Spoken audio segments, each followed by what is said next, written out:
আসসালামু আলাইকুম। 2022 সালের এসএসসি পরীক্ষার্থীদের শর্ট সিলেবাস। আজকে আমি 2 বিষয়ে সিলেবাস দেওয়ার চেষ্টা করব ইনশাআল্লাহ। সর্বপ্রথম আমরা ইসলাম ও নৈতিক শিক্ষার শর্ট সিলেবাস দেব। তোমরা দেখতে পারতেছো প্রথম অধ্যায় আকায়েদ ও নৈতিক জীবন। এখান থেকে তোমাকে যে বিষয়গুলো দেওয়া হয়েছে সেটা হচ্ছে পার্ট 1 ইসলাম, পার্ট 2 ইমাম, part 3, part 4, part 5, part 6, part 7, part 13, part 14, part 15। আমি আবার বলি, প্রথম অধ্যায় আকাইদ ও নৈতিক জীবন। এখান থেকে part 1, part 2, part 3, part 4, part 5, part 6, part 7, part 13, part 14 এবং পার্ট 15 এগুলো তোমাকে ভালোভাবে শেষ করতে হবে নৈতিক এবং সৃজনশীল দেওয়ার জন্য। তোমার প্রশ্ন আগের মতনই থাকবে, মানবন্টন। এরপর দ্বিতীয় অধ্যায় থেকে শরীয়তের উৎস। এখান থেকে পার্ট 1, পার্ট 2, পার্ট 3, পার্ট 4 এবং পার্ট 8। আমি আবার বলি, দ্বিতীয় অধ্যায় থেকে শরীয়তের উৎস। এখান থেকে পার্ট 1, পার্ট 2, পার্ট 3, পার্ট 4 এবং পার্ট 8। এরপর part 9, part 10, part 11, part 12, part 13, part 15। এরপর পার্ট 17, পার্ট 21 এবং পার্ট 24।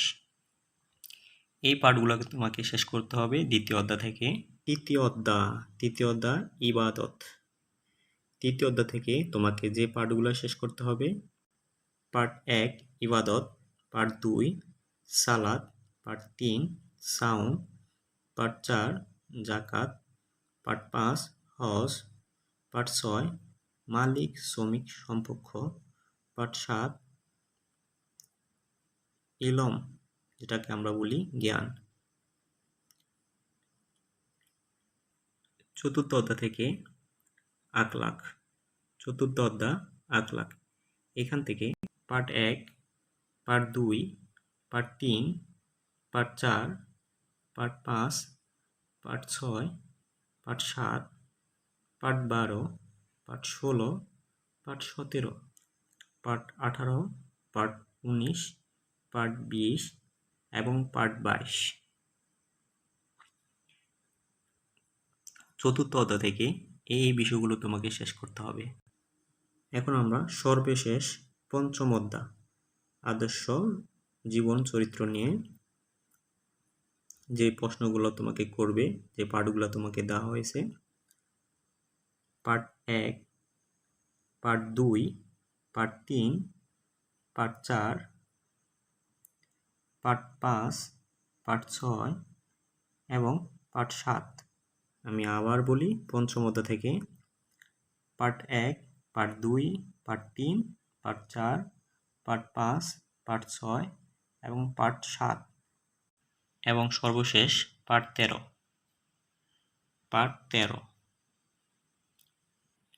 এখন আমরা তথ্য ও যোগাযোগ প্রযুক্তি আইসিটি বিষয়ে শর্ট সিলেবাস দেখব। কোন কোন অধ্যায় দেওয়া হয়েছে আমরা একটু দেখি। প্রথম অধ্যায় থেকে তথ্য ও যোগাযোগ প্রযুক্তি এবং আমাদের বাংলাদেশ। এখান থেকে তোমাকে যে বিষয়গুলো শেষ করতে হবে: 21 শতক এবং তথ্য যোগাযোগ প্রযুক্তি, তথ্য ও যোগাযোগ প্রযুক্তির বিকাশ, উল্লেখযোগ্য ব্যক্তিত্ব, e-learning of Bangladesh, e-governance of Bangladesh, e-service of Bangladesh, e-commerce ও বাংলাদেশ, বাংলাদেশ কর্মক্ষেত্র আইসিটি, সামাজিক যোগাযোগ ও আইসিটি, বিনোদন আইসিটি, ডিজিটাল বাংলাদেশ। এখন আসি দ্বিতীয় অধ্যায়। দ্বিতীয় অধ্যায় কম্পিউটার ও কম্পিউটার ব্যবহারকারী নিরাপত্তা। দ্বিতীয় অধ্যায় থেকে তোমাকে যে বিষয়গুলো শেষ করতে হবে: কম্পিউটারের রক্ষণাবেক্ষণ, সফটওয়্যার গুরুত্ব, সফটওয়্যার ইনস্টলেশন ও আনইনস্টলেশন, সফটওয়্যার ডিলিট। দ্বিতীয় অধ্যায় থেকে তোমাকে এই বিষয়গুলো শেষ করতে হবে। তোমরা যদি স্ক্রিনশট দিয়ে নিতে চাও অবশ্যই স্ক্রিনশট দিয়ে নাও।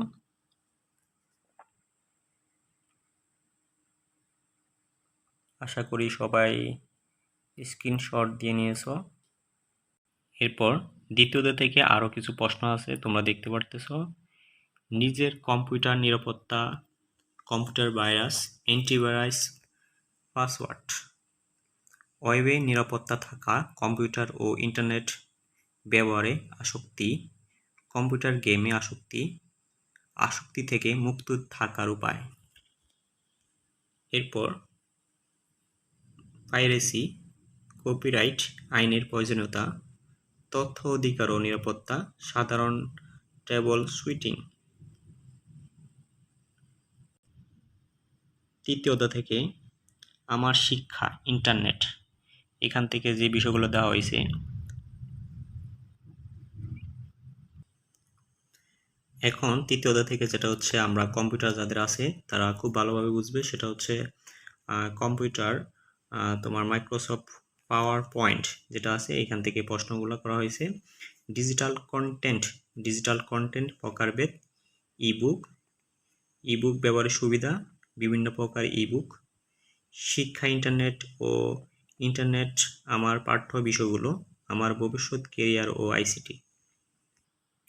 এখন আমরা দেখতে পারতেছি চতুর্থ অধ্যায় থেকে আমার লেখালেখি ও হিসাব থেকে তোমাকে যে বিষয়গুলো শেষ করতে হবে তোমরা স্ক্রিনশট দিয়ে নিতে পারো। হ্যাঁ, চতুর্থ অধ্যায় আমার লেখালেখি ও হিসাব, এখান থেকে আমাদের যে বিষয়গুলো শেষ করতে হবে সেটা হচ্ছে ওয়ার্ড প্রসেসর, আমার লেখার কাজ, অফিস বাটন ও অপশন সমূহ, লেখালেখি সাজসজ্জা, টেবিল ও বিভিন্ন ইলাস্ট্রেশন, টেবিল ও সারণী যোগ করা, ছবি যোগ করা। ওয়ার্ড মানে হচ্ছে যারা কম্পিউটার আমরা ইউজ করতে পারি, তারা যারা Microsoft Word, Excel, Microsoft PowerPoint এগুলো যারা আমরা ভালোভাবে জানবো, অবশ্যই চতুর্থ অধ্যায় থেকে আমরা প্রশ্ন দিতে পারবো। এরপর হচ্ছে স্প্রেডশিট, এটা খুব গুরুত্বপূর্ণ, এখান থেকে আমাদের প্রত্যেকবারই প্রশ্ন করা হয়, প্রত্যেকবার। স্প্রেডশিট ছাত্রছাত্রীর জন্য খুবই গুরুত্বপূর্ণ, কেননা স্প্রেডশিট দিয়ে রেজাল্ট তৈরি করা হয়। বর্তমান সময়ে স্প্রেডশিট দিয়ে অনেক কিছু করা যায়। তোমরা অবশ্যই স্প্রেডশিট ভালো করে পড়বে। এরপর মাল্টিমিডিয়া ও গ্রাফিক্স, বর্তমান সময়ে খুবই গুরুত্বপূর্ণ একটা অংশ। মাল্টিমিডিয়া ও গ্রাফিক্স যে প্রশ্নগুলো করবে তোমরা দেখতে পারতেছো। মাল্টিমিডিয়ার ধারণা, মাল্টিমিডিয়ার মাধ্যমসমূহ, প্রেজেন্টেশন সফটওয়্যার আমি একটু আগে বললাম, যেটা হচ্ছে মাইক্রোসফট ওয়ার্ড, এক্সেল এবং মাইক্রোসফট পাওয়ার পয়েন্ট যেটা দিয়ে আমরা করি। এটা হচ্ছে প্রেজেন্টেশন সফটওয়্যার হচ্ছে মাইক্রোসফট পাওয়ার পয়েন্ট। তারপর যে প্রেজেন্টেশন তৈরি করা, পাওয়ার পয়েন্ট প্রোগ্রাম খোলা ও স্লাইড তৈরি করা। আমরা স্লাইডটা একটু আমি বলি। স্লাইডটা হচ্ছে যখন আমরা কম্পিউটার মাইক্রোসফট পাওয়ার পয়েন্ট যখন ওপেন করব তখন ঠিক কোনায় লেখা থাকবে নিউ, ফাইলের মধ্যে ইনসার্টের পাশে লেখা থাকে ইনসার্ট, এখানে ক্লিক করলে নিউ স্লাইড নামে একটা অপশন উঠবে, ওইটা এখান থেকে ব্ল্যাঙ্ক নিতে পারি আমরা। অনেকগুলো স্লাইড দেওয়া থাকে, মানে একটা ফেস, আমরা যেমন একটা ফেস নিই ঠিক একটা ফেস এখানে, এটা হচ্ছে স্লাইড। এরপর প্রেজেন্টেশন সেভ করা, তুমি মাইক্রোসফট পয়েন্টের মাধ্যমে এটা কিভাবে করলে, আমরা যেমন মোবাইলে যেমন একটা ছবি ডাউনলোড করার পর ছবিটা কোথায় রাখবো, কোন ফাইলে নামটা কীভাবে দেবো, ঠিক কম্পিউটারে এভাবে সেভ করতে হয়। তারপর হচ্ছে একটা স্লাইড, তুমি এখানে তোমার একটা কার্টুনের ছবি আঁকলা অথবা কিছু একটা পরবর্তী এটা এই একটা স্লাইড শেষ, এক পৃষ্ঠা শেষ, পরবর্তীতে আরেকটা পৃষ্ঠায় যাওয়ার জন্য আরেকটা নতুন স্লাইড যোগ করতে হয়। এটা হচ্ছে তোমার পঞ্চম অধ্যায়, যেটাকে আমরা বলি মাল্টিমিডিয়া ও গ্রাফিক্স। স্লাইড থেকে আরও কিছু প্রশ্ন দেওয়া হয়েছে। স্লাইডে ব্যাকগ্রাউন্ড যুক্ত করা মানে হচ্ছে তোমার ওইখানে যে যাওয়ার পরে ইনসার্টে যখন ক্লিক করা হয় তখন ইনসার্টে কম্পিউটার যখন আমরা ক্লিক করি তখন কিন্তু এখানে অ্যানিমেশন দেওয়া যায়। তারপর হচ্ছে ওইখান থেকে অনেকগুলো অপশন, যখন আমরা ডানে অপশন থাকে ও অপশন থেকে আমরা ব্যাকগ্রাউন্ড পরিবর্তন করতে পারবো। তারপর হচ্ছে ওইখানে ইনসার্টের মাধ্যমে ইনসার্টে যখন আমরা ক্লিক করব ওইখানে পিকচার নামে একটা স্লাইড পিকচার, আমরা কোন ফাইলে পিকচারটা, আমার কম্পিউটারে যদি কোনো পিকচার থাকে নিজের পিকচার এখান থেকে এনে স্লাইডের মাধ্যমে বসা যায়। তারপর হচ্ছে ট্রানজিশন যুক্ত করা। ট্রানজিশন আমরা তো বুঝি, যেমন যে কোনো লেখালেখি এগুলা, এই বিষয়গুলো তোমাকে আবার ধরো তুমি একটা স্কুলে কিছু একটা প্রদর্শন করার জন্য স্লাইড তৈরি করবে। এখন সর্বপ্রথম কি করবে, আমরা যখন স্কুলে যাই সর্বপ্রথম কি বলি, সবাইকে স্বাগতম বা একটা সালাম দিয়ে আসসালামু আলাইকুম। ঠিক একইভাবে পাওয়ার পয়েন্ট প্রেজেন্টেশনের মাধ্যমে এটাই স্লাইড। আমরা ক্লাসে যাওয়ার পরে বলি তোমরা সবাই কেমন আছো, এখানে কম্পিউটার ভাবে অ্যানিমেশন দেওয়ার সাথে সাথে এখানে একটু বেশি উঠবে সবাইকে স্বাগতম, এরপর নিজের ছবি, এরপর আমার পরিচয়, এরপরে আমার মোবাইল নাম্বার দিলাম, এরপর আমার বাড়ি কোথায়, আমি কোন স্কুলে চাকরি করি, এগুলো সব দেওয়া যায় এইভাবে। এটা হচ্ছে পাওয়ার পয়েন্ট প্রেজেন্টেশনের কাজ, এটা হচ্ছে মাল্টিমিডিয়া। আশা করি সবাই বুঝতে পারছো। এরপরে আইসিটি যে ব্যবহারিকগুলো দিতে হবে সেটা হচ্ছে ব্যবহারিক তোমরা স্ক্রিনশট দিয়ে নিতে পারো। সেটা হচ্ছে সফটওয়্যার ইনস্টলেশন ও uninstallation, software delete, unique password তৈরি। সফটওয়্যার তো আমরা ডিলিট করতে পারি মোবাইলের মতনই একদম, আমাদের মোবাইলে যেভাবে ডিলিট করে কম্পিউটার ঠিক একইভাবে এখানে অপশন উঠে। সাধারণ টেবল শুটিং। তারপর হচ্ছে 4 নাম্বার টেবিল ও বিভিন্ন ইলাস্ট্রেশন, টেবিল ও সারণী যোগ করা, ছবি যোগ করা, ওয়ার্ড আর্ট যোগ করা, মার্জিন ঠিক করা, এগুলাই। তারপর হচ্ছে 5 নাম্বার আমি বললাম স্প্রেডশিট বিশ্লেষণ, স্প্রেডশিট ব্যবহার ক্ষেত্র, স্প্রেডশিট ব্যবহারের কৌশল, গুণ করা, ভাগ করা এবং শতকরা নির্ণয় করা। প্রেজেন্টেশন সফটওয়্যার ব্যবহার করে বিভিন্ন সংশ্লিষ্ট স্লাইড তৈরি করা ও উপস্থাপনা। একটু আগে যে বললাম যে সর্বপ্রথম যখন আমরা স্কুলে যখন যাই, টিচাররা যখন আমরা যাই সর্বপ্রথম জিজ্ঞাসা করি যে তোমরা কেমন আছো, স্বাগতম। এরপরে একটা স্লাইড এখানে গেল, দ্বিতীয় স্লাইড একটা ফেস নেওয়ার পরে ওইটা বেশি ওঠে, যে বেশি ওঠার পরে যে শিক্ষক থাকে তার পরিচয় দেওয়া হয়। এরপর 3 নাম্বার কোন বিষয় আজকে পড়াবে। এরপর আরেকটা স্লাইড মানে হচ্ছে আরেকটা পৃষ্ঠা, একটা পৃষ্ঠার মধ্যে আমরা যখন প্রজেক্টর থাকে, যে স্কুলগুলোর মধ্যে প্রজেক্টর আছে, সেই প্রজেক্টরের মাধ্যমে একটা স্লাইড শেষ হয়, স্লাইড মানে একটা পৃষ্ঠা শেষ হয় যখন, পরে আবার দ্বিতীয় পৃষ্ঠা, এরপর তৃতীয় পৃষ্ঠা, এভাবে এটাই হচ্ছে স্লাইড। আশা করি সবাই আমার কথা বুঝতে পারছো। আর যার স্কুলে যে টিচার থাকে আইসিটি তার সহযোগিতা নেবে, ইনশাল্লাহ কোনো সমস্যা হবে না। আর কোনো সমস্যা হলে আমাকে কমেন্ট করবে, আমি উত্তর দেওয়ার চেষ্টা করব ইনশাল্লাহ।